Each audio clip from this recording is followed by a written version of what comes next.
Welcome back to my YouTube channel blogger. আশা করি সকলে ভালো আছেন। প্রিয় বন্ধুরা, দেখতে পাচ্ছেন আমার যে দেশাল গাভীটি আছে,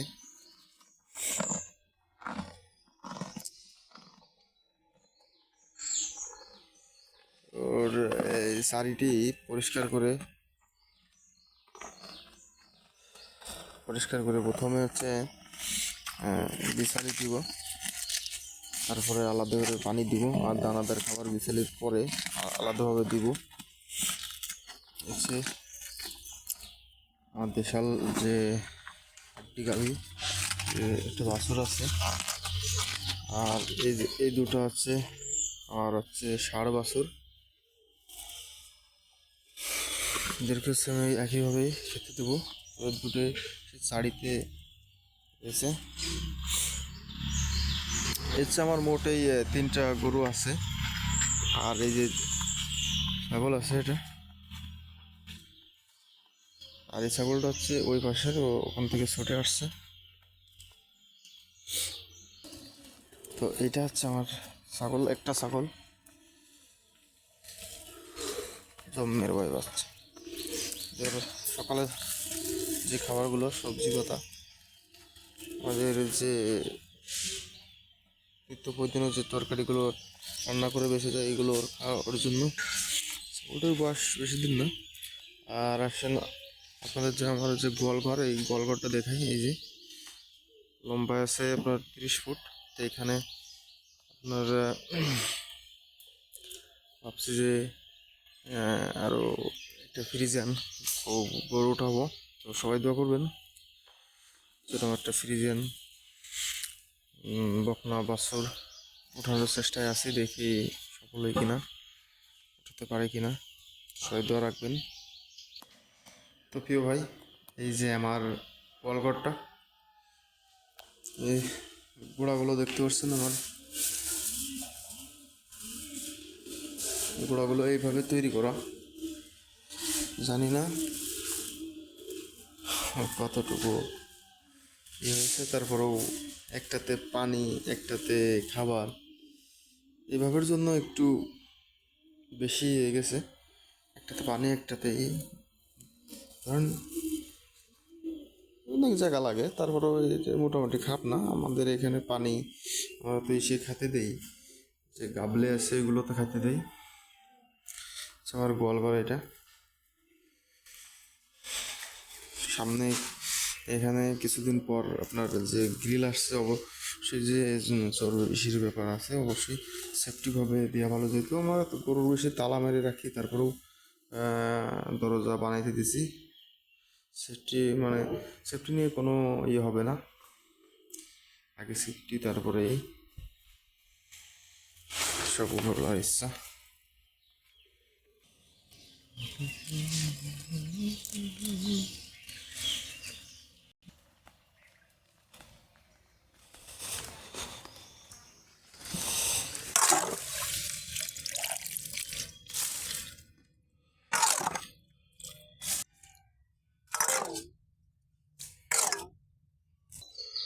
তো এই যে কিছু কালকের বিছেলি ছিল, এগুলো ফেলে দিচ্ছি। তো সবাই কমেন্ট করে জানিয়ে যাবেন এটা ঠিক নাকি ফেলে এগুলো খাওয়ালেও কোনো সমস্যা হয় না।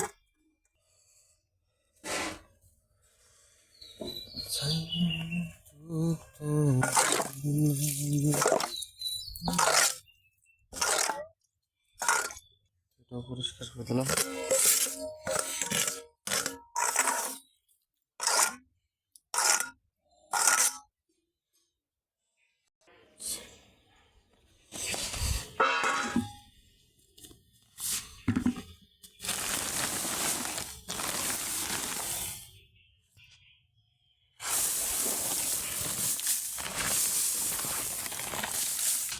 এই শুকনো বিছালের সঙ্গে যদি কিছু কাঁচা ঘাস দিতে পারতাম, তবে কাঁচা ঘাসগুলোও কিছুদিন পরে আসবে। তো কাঁচা ঘাসগুলো আমাদের লাগানো রয়েছে ছোট ছোট, জন্য আপাতত শুকনো বিছালি এই দেখেন পাচ্ছে না। খাওয়ানো যাবে কি করে সেটা আমার জানা আছে, আগে বিছালিগুলো দিয়ে নিই।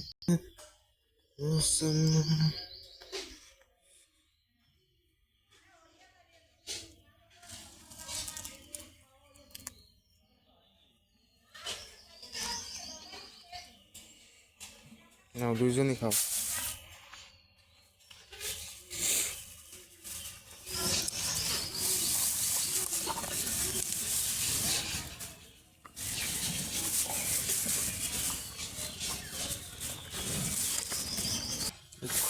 খড়ের সঙ্গে কাঁচা ঘাস দিলে কিন্তু গরু তো এমনিই খেয়ে ফেলে, কিন্তু আমাদের যেহেতু ঘাসটা ছোটো ছোটো, ওগুলো ওদের খেতে একটু ঝামেলা হচ্ছে। আর আমাদের এদিকে যে দানাদার খাবারগুলো, ও তো ওইগুলো পানির সঙ্গে মিশ্রিত করে তারপর এইগুলো আপনার যে খড়ের পর ছিটোই দিলে, ওটা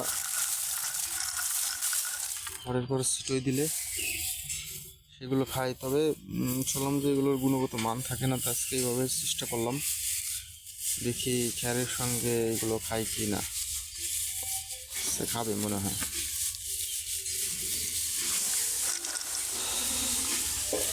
আসলে আমি যে পানিতে ভিজে এদের যে এটা করছিলাম, আসলে এইভাবে ও খাওয়ানো ঠিক না বলে, যেহেতু এক বড় ভাই সিনিয়র থেকে দেখলাম, তা আমি এইভাবে আজকে ট্রাই করলো। আর গাবিও খাচ্ছে না, কিন্তু দাঁড়ায় রয়েছে, তো ওকেও দেখি ট্রাই করে।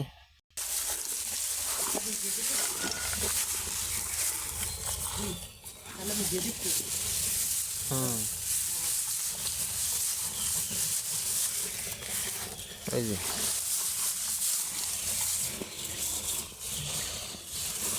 আর এটা ভিজিয়ে দিতে হয়।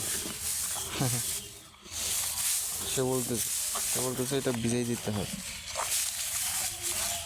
তা এই যে ভাই এইরকম সেম এই ক্যাটাগরি যে এক খামারের ভিডিও দেখলাম রাত্রে, অনেকে হয়তো দেখেন, এই যে এই ইসের জন্য ভাবে এই বীজে এভাবে খাওয়ায়, এই যে বীজে খাওয়ালে যে গুণগত মানটা থাকে না, এটা তো তারা জানে না। এই বিচলি তো খাচ্ছিল না, এদের দেওয়ার সঙ্গে বিচলি আর ওটি একসঙ্গে উড়মুড় করে খাচ্ছে। আপনাকে যদি পানি আর মানে তরকারি ভাত একসঙ্গে দিলাম, একদম ঝোল ঝোল করে দিয়ে দিলাম, আপনি কি খেতে পারবেন? এটাও এরকম, ওই পানিটা একটু ওদের ভালো করে খায়, এটা ভালো করে খায় প্রতিবার, যে সকাল দুপুর 3 বার যে খেতে দেওয়ার পরে খাবারগুলো খাওয়াই গেলে পরে ওদেরকে যে জলটা যে দেখালে পরে এই জল পানিটা যে একবারে খেয়ে ফেলে, এটা তো ভালো দিক। শুকনো খেয়ার খাওয়ার পরে জল পানিটা খেলো। হ্যাঁ,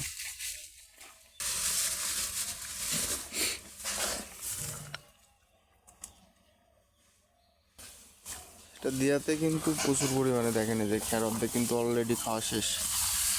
এই যে ওরাও কিন্তু খাচ্ছে না, তো এতদিন এগুলো আমরা বিষয় খাওয়াতাম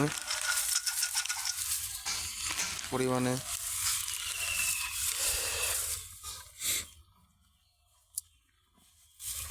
হ্যাঁ, এবারটা একটু এদের এইভাবে।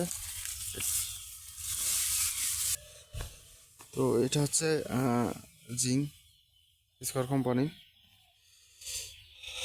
তো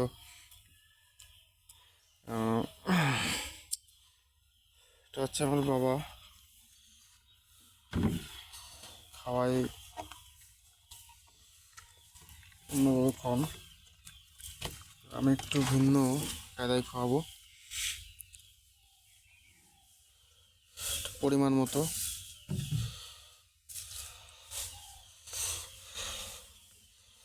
যেটুকু খাবে এটুকু কাজে লাগবে, একটু পরিমাণ মতো দিয়ে দিলাম। বোতলে করে খাওয়াতে হয়, তারা বোতলে করে জোর করে বোতলে খায়, কিন্তু খড়ের সঙ্গে যে পরিমাণ মতো মিশ্রিত করে দানাদার খাবার দিলে একত্রে খেয়ে ফেলে, এটা তারা হয়তো জানে না, জানতেও পারবে না, কারণ তারা যেহেতু গ্রামে থাকে, মানুষের কথা বেশি শোনে। যেহেতু আমার যে মা, সে মানে পুরাতন লোক, মানসির কথা গ্রাম অঞ্চলে যারা যে কথাই বলে সেটাই শুনে চলে, সেরকম কোয়ালিটির লোক, এরকম কোয়ালিটির লোক থেকে থাকে, মানে নিজের উপর কখনোই করবে না, মানসি যা বলবে তাই করবে। হ্যাঁ, তো আস্তে আস্তে আশা করি সব ঠিক হয়ে যাবে, চেষ্টা করি। কপিটা দিছে এখানে, খাই নাই, ফেলাই দিছে।